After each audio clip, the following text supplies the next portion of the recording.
I want to make a quick correction for something that I said earlier that my good pal Monk decided to correct me on. ECOP actually helped Artosis prepare for that BlizzCon World Championship final and not Crip. Because everybody knows Crip does not need any help preparing because Crip is the Hearthstone god.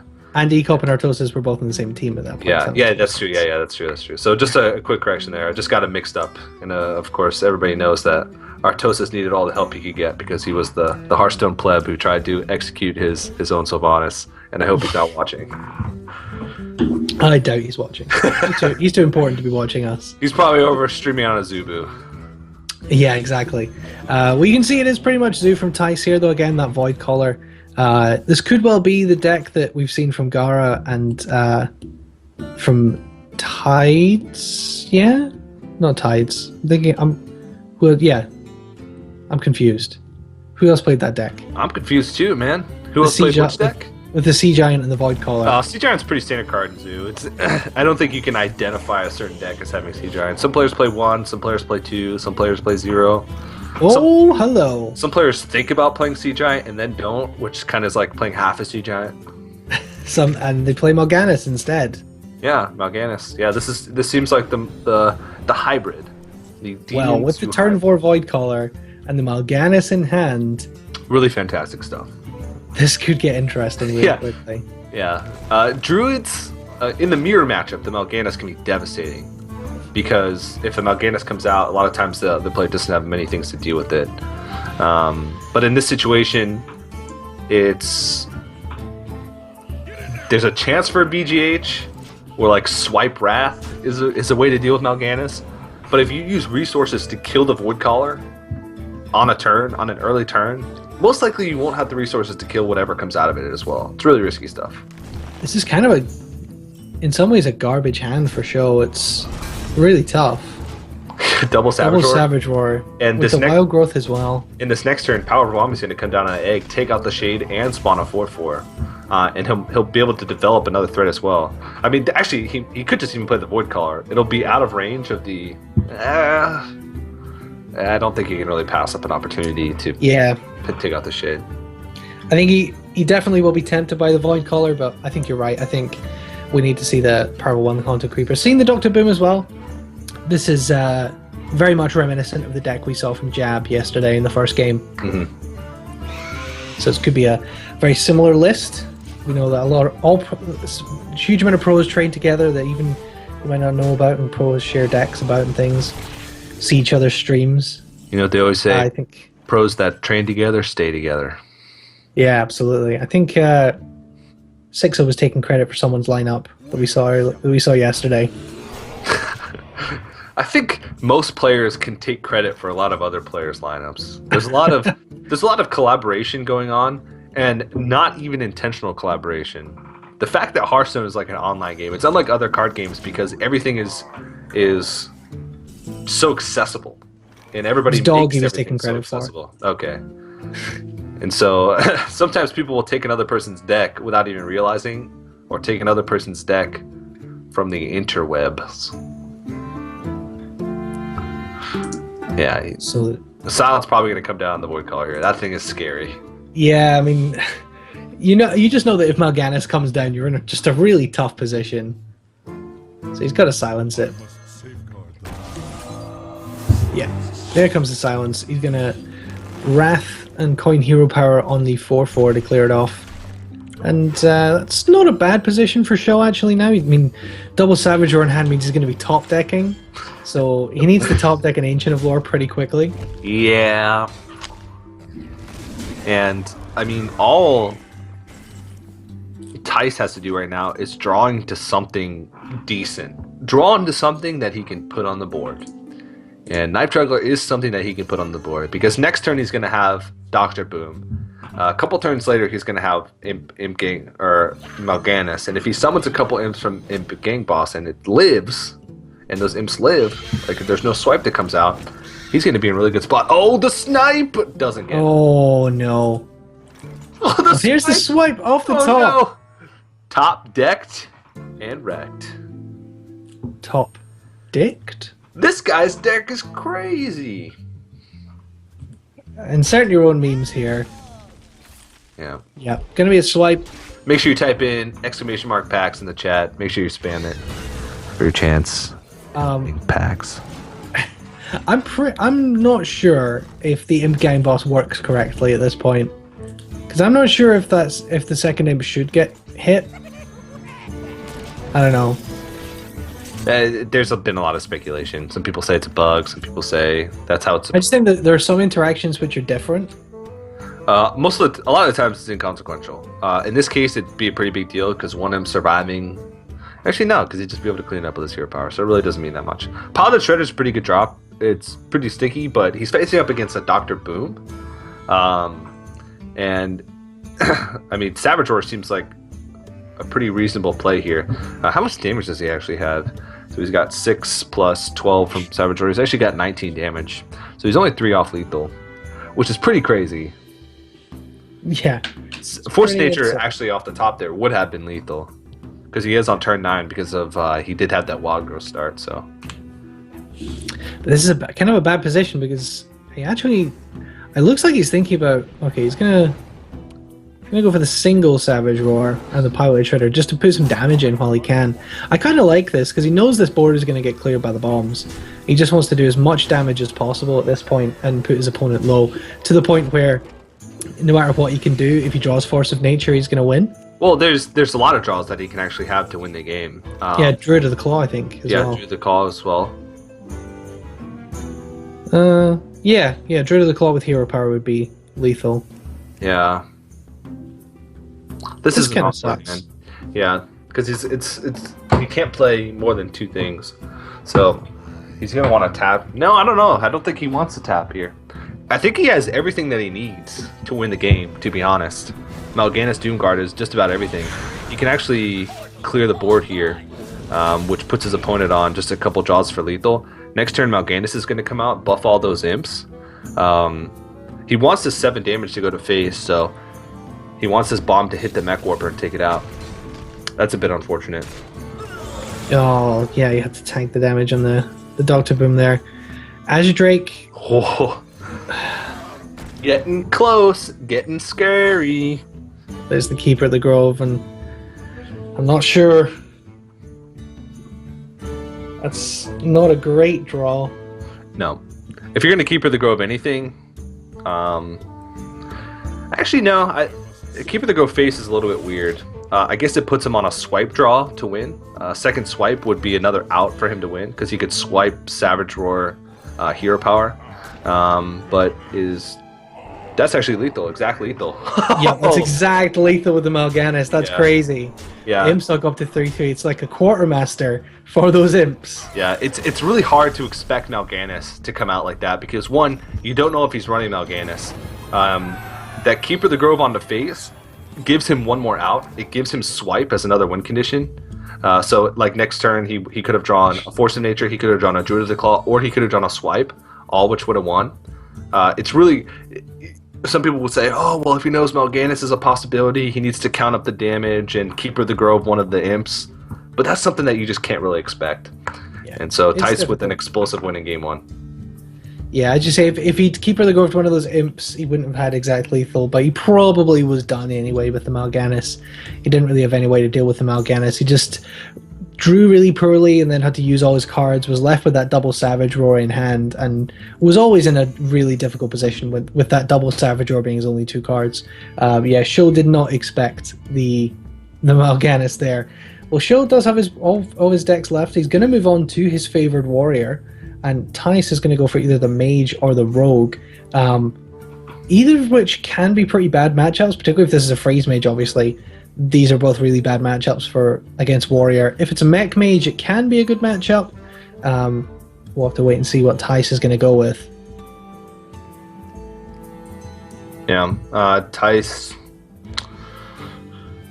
Normally, players want to save their most consistent and strongest decks for last, just so they can be able to, if they have multiple opportunities to clean up. It looks like Thijs is going to go with Rogue, and Show's actually going to switch it up to the Warrior. So switching up to the Warrior is actually a good choice because Warrior has a good matchup against either of the decks that Thijs would pick in that situation. Freeze Mage is probably the most popular variation of Mage right now in competitive play, and Warrior does really well against Freeze Mage, and Rogue is the other class, and Warrior does really well against Oil Rogue as well, or Warrior does really well against Oil Rogue as well. So, really great choice to switch to Warrior. Yeah, I think Sjow is in a pretty good position with Warrior here, especially if this Mage is Freeze Mage.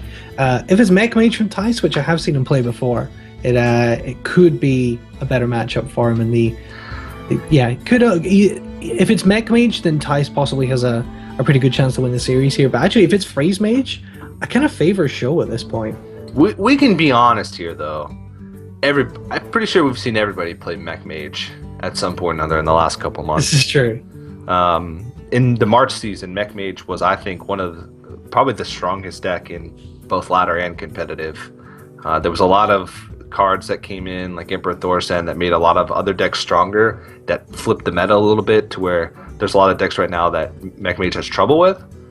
But we'll have to see what Thijs is bringing, because we aren't going to see that Mage this game. It is going to be Thijs' Rogue versus Sjow's Warrior. Yep, and it's going to be a pretty standard Oil Rogue by the looks of it. Is the variant with the Edwin in? That's kind of Edwin not always included in Oil Rogue, but yeah, it's going with it here. Early Fiery War Axe is pretty important in pretty much every matchup for Warrior. Less so in this matchup than things like Mech Mage, but always good to have. And a Cruel Taskmaster as well.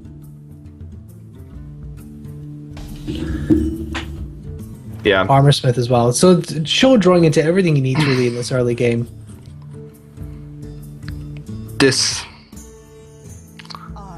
Sjow plays Control Warrior. Did we see control cards in the mulligans? I didn't get to see the mulligans. Because a genius move by Sjow, well, I guess Armor Smith is control card. A genius move by Sjow would be to actually play something different than Control Warrior. Would be for Sjow. Everybody's like, oh yeah, Sjow is he's the warrior guy. Every time he gets high legend, every time he gets like simultaneous top 10 legend on NA and EU, he's always playing warrior, and he's always at the forefront of warrior meta techs and innovation. His is the Control Warrior, the iNet deck. yeah. Or Fibonacci. Fibonacci is my go-to Control Warrior guy. But Sjow is usually more accessible one because he streams quite a bit more. But the genius move by Sjow would be to just come into a tournament one time playing something different. Like playing a Combo Warrior or playing Grim Patron Warrior. It'll never happen. Grim Patron Warrior, that's what you need. Alright, so we see the Cruel Taskmaster coming in to make this a 3/3 Armor Smith. Backstab's a decent pickup. He can Phantomize Backstab if he wants, but that would give Sjow a lot of armor, obviously. I think he may just trade the Edwin into this Armor Smith and then Backstab the 2/2 and create a dagger. Going to be able to clear the board. Clearing out that Armor Smith's pretty important. Getting this early Edwin for Thijs is pretty good as well. Yeah. Just a coin Edwin on turn 2, a 4/4. It's basically Millhouse Mana Storm without the drawback. A lot of rogues have been cutting Edwin from their decks, from their Oil Rogue lists. It's a little bit inconsistent sometimes. There's a lot of times where you wish it was something else when it's in your hand. But I like this more creature-heavy rogue. I'm curious to see what the top end of his curve looks like. Like if he's running Dr. Boom in this deck, or if he's running Emperor Thorsan.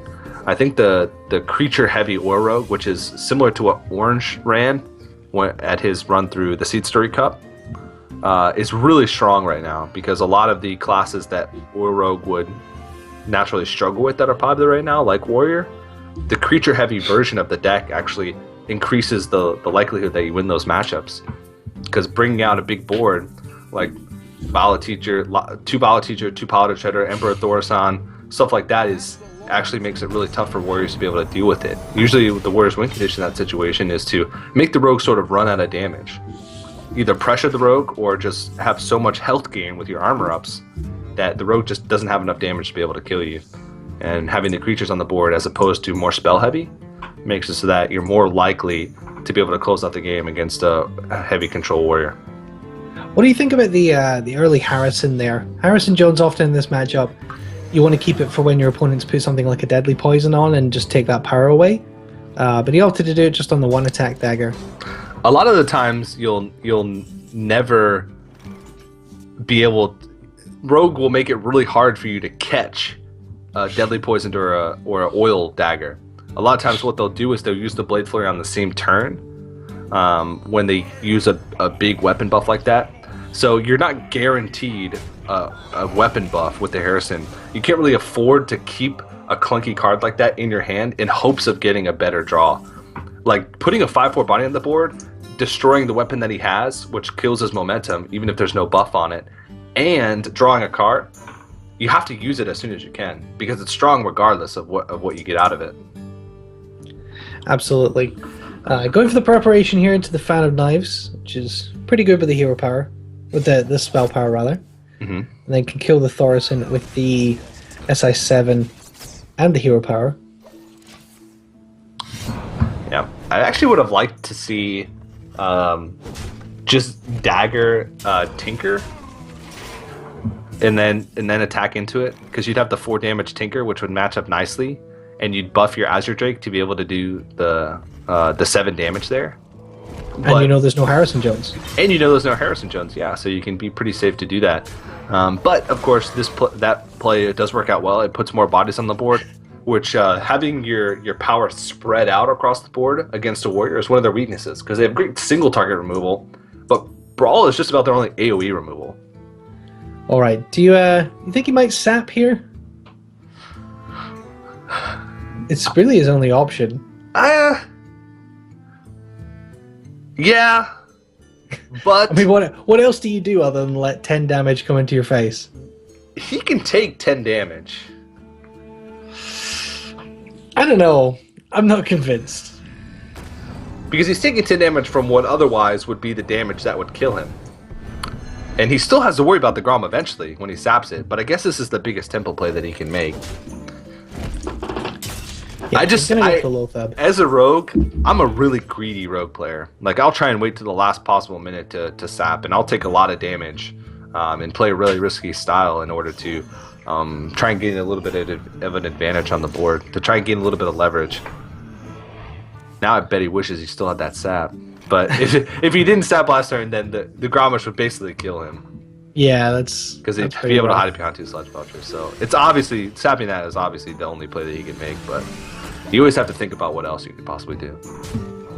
You can't just automatically do it without thinking. Double Shredder to build up a board here for Thijs. Shield Slam does have the shield block as well. Execute for the Lotheb. Lots of answers for Sjow and the Warrior here, and this is really kind of, for me, sums up Control Warriors. Just answers for days. I love the placement of the eggs and the webcams. It looks like Sjow's just like, he's really hungry. He's a poor peasant looking through a glass window at the last 2 eggs, and he wants to eat them. He's waiting for the shop owner to get off work to give him the eggs. As our producer says, like a snake in the grass. Look at him. He's slithering towards those eggs. Snakes actually eat eggs. You're obsessed with these. Did you not get any Easter eggs this year or something, TJ? Because you're obsessed with these Easter eggs. I ate copious amounts of chocolate. Well, lots of damage being taken in the face for the rogue here, but that Blade Flurry is going to be able to take care of everything. And put the Warrior down to 13 as well, but Shield Maiden in hand actually feels like at this point could be the MVP of this matchup, because it's going to be able to take the Warrior out of range a little bit. Oh, there's a Dr. Boom though. Yeah, he needs to shield block, shield slam this. If you play Dr. Boom, you're dead. Yeah, he needs to shield bait and shield slam. Yeah. I'm just saying there are threats coming into hand for Sjow as well to build up over the next couple of turns. He needs to shield slam this 7-3. And Ancient Watcher, it's definitely a dud pretty much, unless there's an owl in this deck. Which is highly doubtful. There's not a lot of room for owl plebs. Yeah, there's not a lot of room for it. You see the occasional Spellbreaker as well, but It's not that uncommon. It's been a anymore. long time since I've seen a Spellbreaker. The last time I saw a Spellbreaker, Control Warriors sometimes will take in a Spellbreaker. To me, it's the only deck that plays Spellbreaker. Is occasionally one Spellbreaker in Control Warrior. The old Watcher Druid. Yeah. Watcher Druid. Wow, that's a throwback. He's thinking about whether or not to armor up or to play an Acolyte here. He's just gonna go for the armor. I think that's a good idea. Need to sprint. Sprint off the top. That sounds. Oh no, that's not a sprint. That's game, right? That's because he's got the Gromash charge. Yep. So Thijs is gonna go ahead and concede. Sjow is gonna win one game with his signature warrior, and yeah. So that's actually, if this is Freeze Mage, that's pretty good for Thijs, because Freeze Mage versus Warrior is the worst matchup, and if he's been able to dodge the Freeze Mage Warrior match, it's actually pretty good. Yeah, I don't think he's too bummed about getting the Warrior win out of the way. He's still going to have to win with that Rogue, though. And Sjow has Druid and Warlock left. So, yeah, he can take. Rogue does decently well against both. Unless it's a handlock, traditional handlock, which we haven't seen any thus far in the Penguin for Charity event. It's all been Zoo. I'm gonna have to do something about this sun. I'll figure it out. I'll figure it out before the next game, but it's gonna creep across my face and blind me slowly across the course of the afternoon. I'll need to do something about it. Not a problem for you, of course, so early in the morning still. There is efficient sunlight confirmed. Sunlight. I don't even go outside. I don't know what sunlight is. Nope. It started off dark where TJ is, and it's going to finish being dark where I am when we finish the end of this day. Yeah. But Thijs is going to continue with his Rogue for game number 3. And Sjow may well go back to his Druid, or he may go on to his Warlock. We'll see. He stood up for a minute there, so we haven't quite he stepped away just to get a drink, clear his head, get himself in the right frame of mind. Yeah, after Warrior games, usually I have to get up and take a little bit of a walk as well. Those can be some doozies. Sometimes you do get yourself into some real slugfests, and it can take a while. Yeah, Rogue is usually one of the quicker matchups, because a lot of times Rogues just run out of damage or run out of cards or both.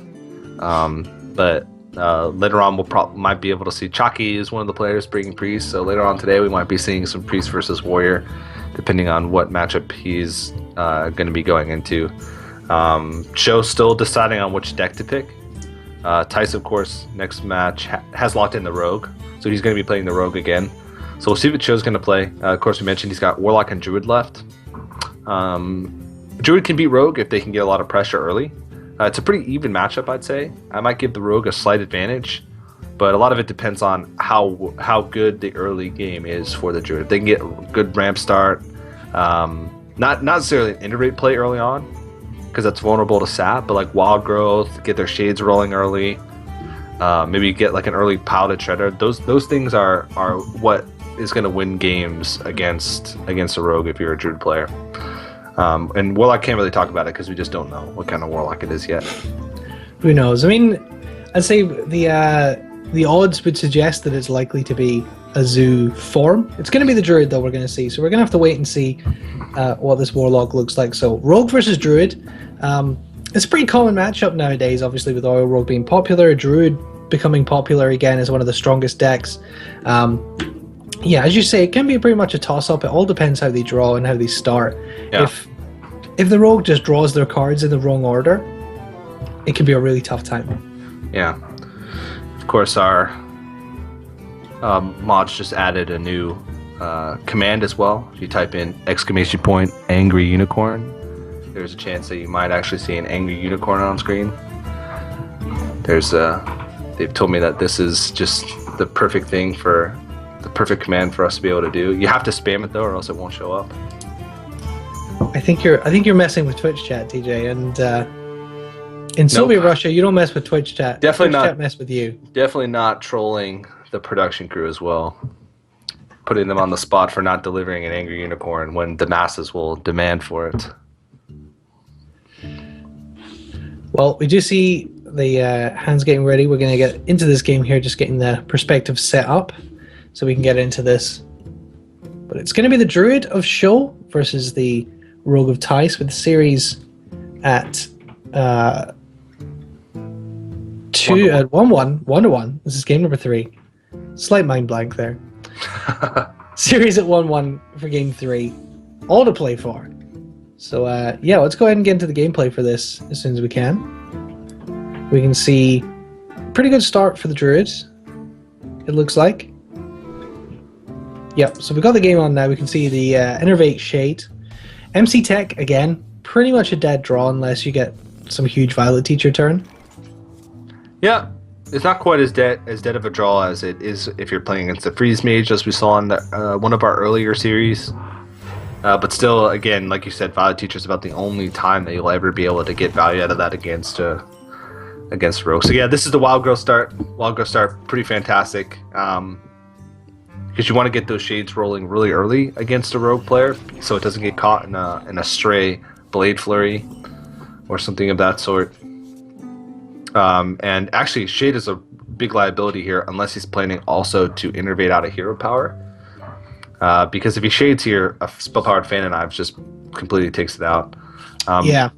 And I don't like the early innervate plays for Druids. You want to use that innervate to sort of leverage a little bit later on to help you clear. Because if he innervates Druid of the Claw here and then it gets sapped, he's losing a lot of momentum. So yeah. I like this play the best. Yeah, Innervate plays against Rogue can be really weak for like that exact reason, just sap and those huge spell power turns as well. You can really, really easily lose your momentum. And yeah, so we're going to see the Fan of Knives come out here to deal with this mind control tech. And Show's feeling pretty good about that because it means he can be a little bit more assured when playing his Shade. Yeah, he's just going to drop the Shade down here. Ooh, Rag. Rag is a really great card against Rogue. It's hard for them to remove. You know that it's going to do consistent damage and put on consistent pressure. It makes it so that, like, even if you sap it, it's not really a viable sap target because you're effectively not doing anything except wasting your opponent's mana, but they're still getting the effect out of Ragnaros. So I like that card. Yeah, absolutely. It's the Nihilum Druid. I'm a big fan of Rag. It's he's using his own. He's using his opponent's team's deck against him. If we see a Nourish, then I'm calling shenanigans. Well, Ancient of Lore coming to hand. The Innervate Ancient of Lore feels pretty tempting, though. He also possibly wants to do something about this Violet Teacher. Can silence it, could damage it and run the Shade in. I guess it depends how much you value keeping the Shade alive. Because he can trade it here. I think, yeah, that's what he's going to go and do. Rather than leave the 3/5 body. That's a bold move. He floats a mana there. He uses quite a bit of resources to actually just take out that Violet Teacher. Probably afraid of it because he doesn't have Swipe in his hand. Well, we could see a turn 6 Ragnaros here. Innervated Rag. Again, you've got to be afraid of Swipe, but it's pretty tempting to drop Rag on turn 6. Afraid of sap? Yeah, you got to be afraid of the sap. Yeah. There it is. And it's so tough to remove because you have to use so many resources. Thijs respecting the Rag play. So oh, very good. Yes. It's really respected the Rag there. I like that. The Gelbin Stalker. Actually one of the best cards that you can get in Oil Rogue because you're guaranteed an oil target. Yeah, that's really good. Alright. He actually has multiple ways to clear this here. He can dagger up, prep oil, and then he doesn't even have to take any face damage from it. He can actually attack in with the Gelbin and then eviscerate it. Or he could just yeah, that seems to be the most efficient. Yeah, I like that. I think that's the best way to deal with it. Using the eviscerate, though, there is merit to using the SI7, maybe, or even just tanking in the face. I don't think you can use the SI7 in a reasonable way. He can dagger up Deadly Poison and then SI7, but that doesn't do anything. The prep with the SI7 doesn't really do much. I think prep, oil, and eviscerate is probably going to be the way to do this. Blade Flurry. Okay, yeah, that's even better. Yeah, that's actually very good as well. It keeps the 5/3 stealthed. And that's okay. Doesn't stealth it, just it goes to attack with it. I like that as well, being a little bit more aggressive. Ancient of Lore, but the Gilbin's going to trade perfectly with an Ancient of Lore. So, pretty good read, I think, from Thijs. He doesn't even have to use it. Yeah. He can dagger up, deadly poison, eviscerate it, and use the SI7 agent and still keep it alive. Or just Azure Drake eviscerate is even a better turn. So many ways. What I was going to say. And this goes back to sort of that Violet Teacher play, where the Druid used so many resources to take out the Violet Teacher instead of drawing cards or developing his own board. Because he wasn't putting on pressure. One of the ways you beat Rogue, I said earlier, was applying lots of pressure early on, and then just being able to close out the game with a Force of Nature Savage Roar, always threatening the Force of Nature Savage Roar. But that Blade Flurry really just set Sjow so far behind. Yeah, and keeping that 5/3 alive is pretty useful as well, particularly since there's a second Ancient of Lore potentially coming down. Druid of the Claw, potential sap target, but may opt to save that sap to push through for damage later on. Trying to look at how much damage Sjow has in hand, actually. He doesn't have enough mana to really sap and do a lot of damage. The Wrath is going to be able to kill the 5/3 as well, so... Backstab, Deadly Poison, clears off the Druid of the Claw here. Doesn't even need to use the sap. Because if he saps here, he's not really developing much else from himself, because he has to dagger up as well, so that leaves him with 4 mana. He does have potential to dagger up, sap, and then oil, in which case he can actually put 11 damage on the face this turn. But I'm not sure if he wants to use the sap yet. But it looks like that's the play that he's going to go for. So he's going to be able to put out a lot of damage right now. He might want the extra body on the board just to make his board stickier for the following turn. But he wouldn't use up his mana as well. But it looks like Dagger Up, Deadly Poison, SI Agent is going to be the play. This isn't going to put the most damage on that he could have done this turn, because of course using that oil would have been it. But again, like I said, putting more bodies on the board, spreading out that damage, making so you have 2 targets next turn for that oil to be able to go on, plus the backstab to be able to proc it, is probably the better choice. Absolutely, and this is a pretty tough position for Sjow.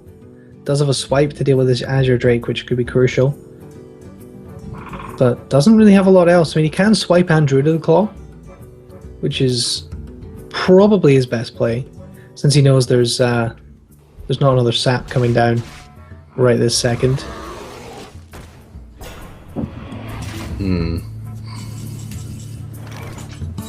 Earthring Farseer is not bad. Gets another body on the board. Gives Sjow and Thijs an even bigger advantage in the life game.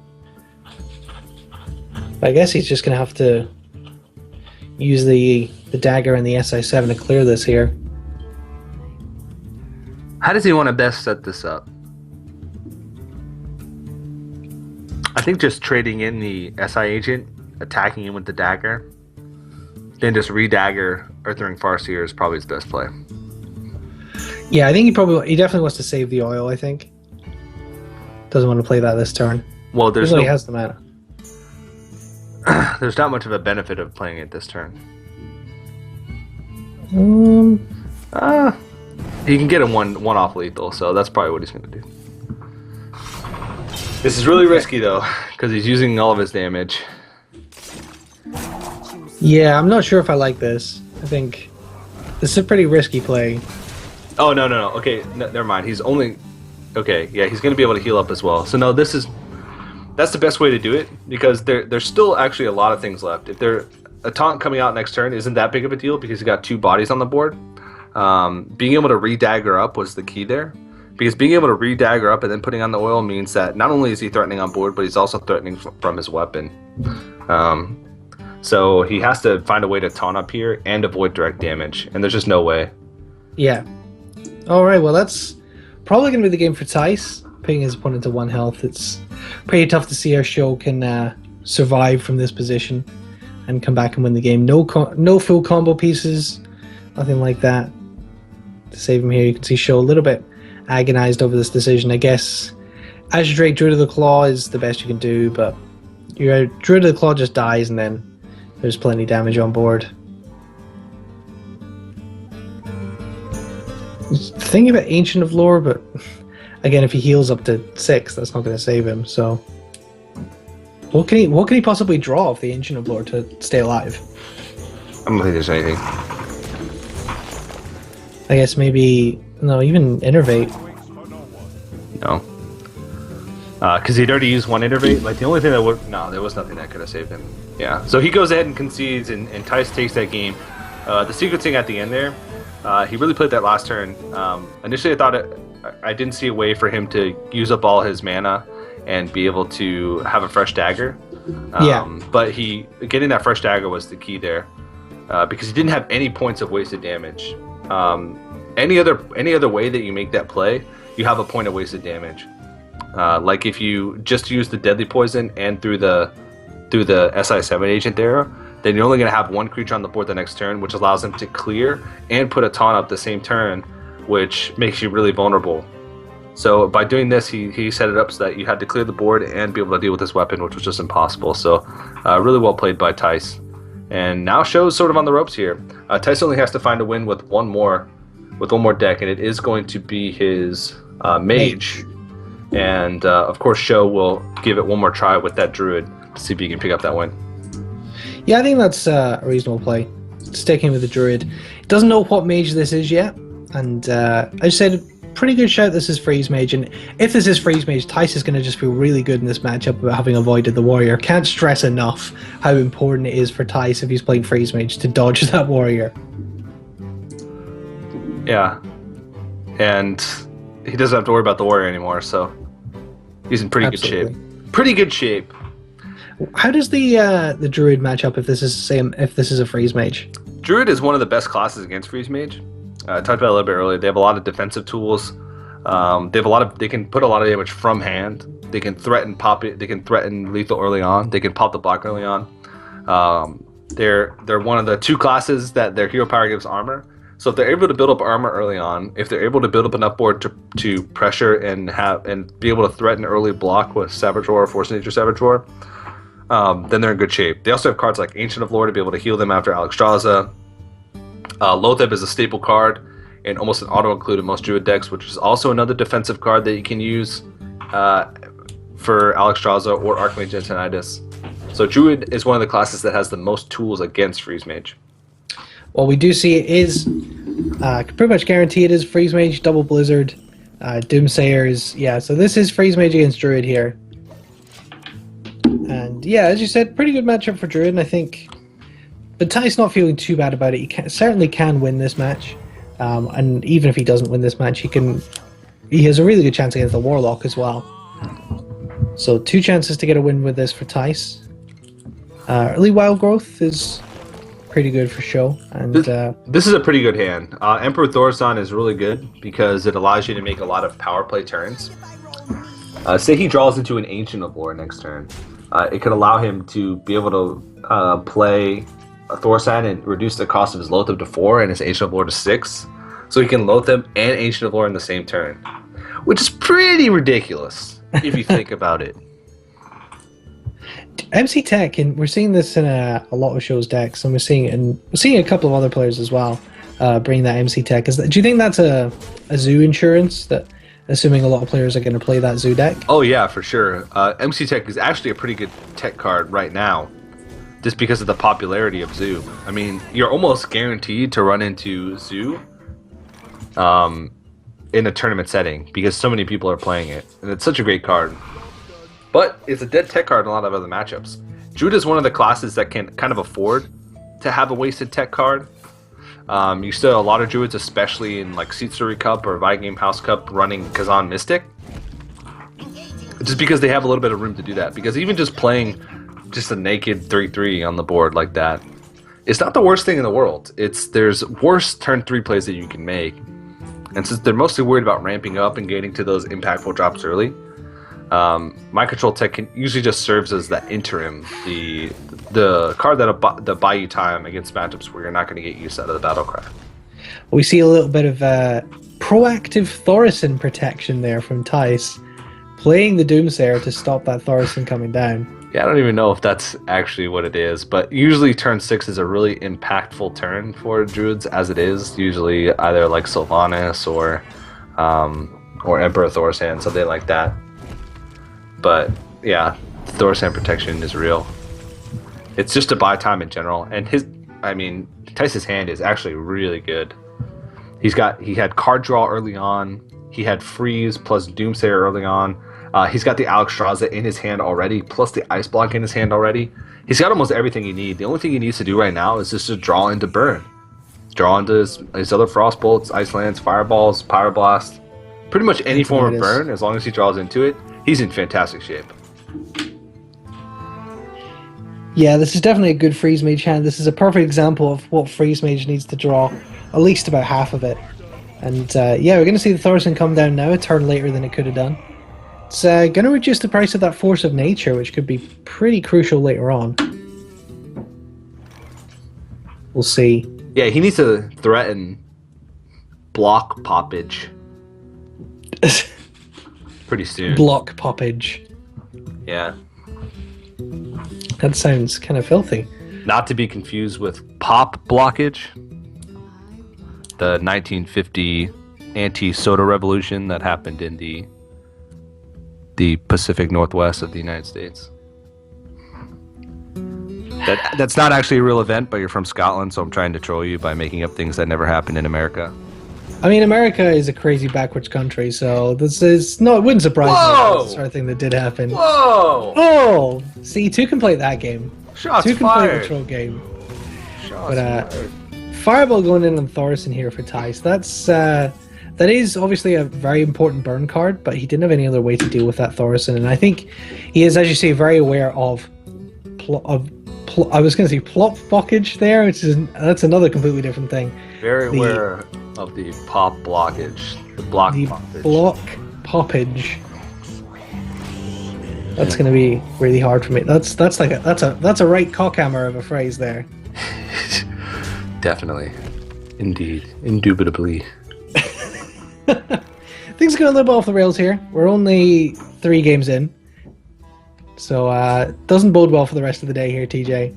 We're going a little bit stir crazy. Nope. That's what you get when you sign up to cast with me. Indeed. Well, pretty much a full hand for Thijs here. He's looking at what he's got in hand. He does have the Thanos there and the Acolyte of Pain for some more card draw. Double Barrier in hand is a little bit unfortunate as well. Acolyte of Pain is too much of a liability to play right now. Just wants to get a little bit more insurance here. Blizzard, pretty good. Yeah, this is like a great sequence of draws for Thijs. This is what you want: draw early, freeze mid, and burn late. Like that's like the oath that you swear in when you play Freeze Mage for the first time, and the Freeze Mage Council comes into your house and swears you in the Freeze Mage oath. The Freeze Mage fraternity. Yeah, exactly. And having to use the Force of Nature to just protect the board that he has right now is just really rough, because that's just he has the second one in his hand, so he can be a little bit more liberal with it. But that's just that much damage extra that he's essentially not going to be able to use to get that block popped. And we're at 8 mana now. He has a safe turn to Blizzard. He has block already active with 24 health. So if he Blizzards this turn, or just freezes this turn, or buys time this turn, even just Ice Barrier this turn, and maybe Acolyte to draw something in, he can Alexstrasza next turn, have a couple turns to be able to draw into more burn, to be able to close out the game. So let's see. I'm trying to think what's the best play here. If he Ice Barriers, Acolyte of Pains, and then pings it, he'll be at 9 cards. So he won't overdraw from that scenario. That's one thing you got to worry about. There's a way that Sjow can make him overdraw by hero powering into it and then attacking into it again. So taking some inspiration from Tides earlier. Yeah. Blood Mage Thanos Blizzard, I think, is a little bit more consistent of a play in that regard. I think he has a lot of the tools that he needs, and he doesn't want to risk overdrawing. Because at this stage, that's one of the only ways that he can lose the game. If he loses a crucial card from overdrawing from Acolyte of Pain. Yeah, absolutely. And being able to kill that Shade's pretty big as well. At the 3 health range. So yeah. He's desperately trying to cycle here. He's looking for Ancient of Lore, he's looking for something to place on the board. Savage Roars. He's clawing in the dark. A snake in the grass. Shredder's not bad here. It's a body on the board, but yeah, as you say, this was desperation for something. Oh, Flame Strike off the top. And now he's a snake in the grass at night. Even more deadly. You can ping the Belcher here and then Flame Strike, or you can go with Antonidas and some crazy Antonidas shenanigans with Ice Lance as well. Just going to see a freeze on both, I think, just to get as many fireballs in the hand as possible. A wild Sjow in its natural environment, pursued by the natural predator Thijs, using the snooze as bait. Oh my god, okay. Sjow cannot withstand. Well, gets a Keeper the Grove off the top, so he can silence this Antonidas if he wants to. He's looking at that second Force of Nature, but using that would really not be a good position. Just think about Lotheb as well. I think Lotheb is the only play that you can make here.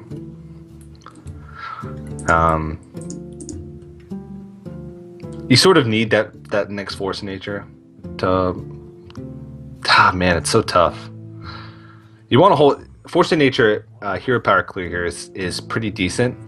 Also, saving Lotheb for Alexstrasza turn to buy yourself some extra time is also decent. But there's... again, we talked about it a little bit before. There's plays to win, and then there's plays to not lose. And he needs to save that second Force of Nature to threaten popping the block. So this is the better play. Instead of clearing the Archmage Antonidas off, he puts as much power on the board as possible, plays the Lotheb so he protects that board. He's really setting up to pop the block next turn, which is what he needs to do. And he doesn't even have enough. He won't even have enough damage to do it, I don't think, unless he draws into Savage Roar. But this is the best course of action in that situation. He's only got 18. But oh man. Here comes Alexstrasza, and you know what comes after Alexstrasza? Death. Pretty much. So does he have enough burn in his hand? He actually doesn't. Because there's 18 health with that armor, so double Fireball Frostbolt, which is 15 damage, which would usually be the best follow-up after Alexstrasza, is not going to be enough. So actually Druid of the Claw is pretty good here. It does keep him alive. Yeah, not really. He has to pop the block this turn. There's no choice, and I don't think he can. If he can't pop the block this turn, he basically loses. 15, 16. He can pop the block if he plays Force of Nature, but there's no other way. He only gets 2. Oh god, yeah, you're right. He'll have to. So there's no way to pop it. He'll have to sack the sludge and then pop it. But if he does that, he's leaving 13 damage worth of bodies on the board. He can't do it with no taunt. With no taunt, I don't think there's any way out of this for Sjow. No, he can pop the block if he goes, if he sacks the slime, and then Force of Natures and Hero Powers. But then he doesn't have the mana to play Druid of the Claw. And this, yeah, he's just gonna go with the taunt here.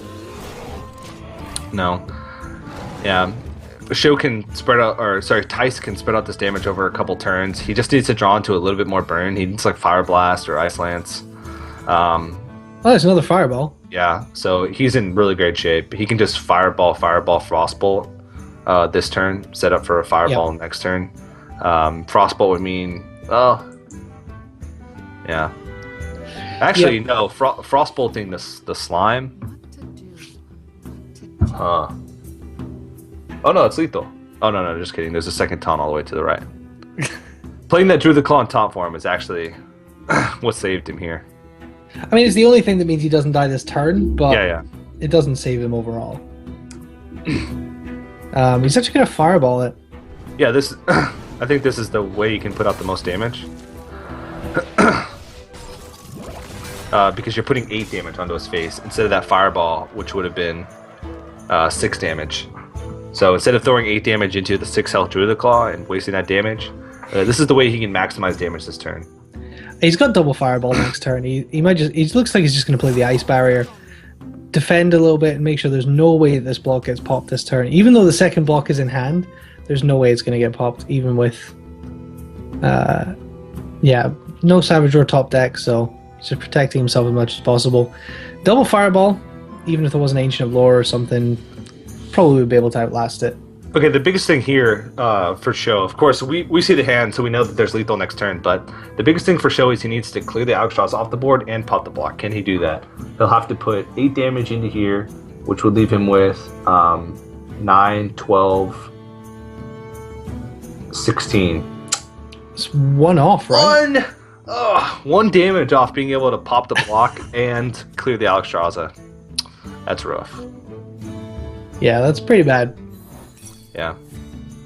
So yeah, he's gonna, I guess, pop the block. Yeah, he can pop the block and then put it up in taunt form. I don't think he can pop it. I think killing the Albatross here is more important.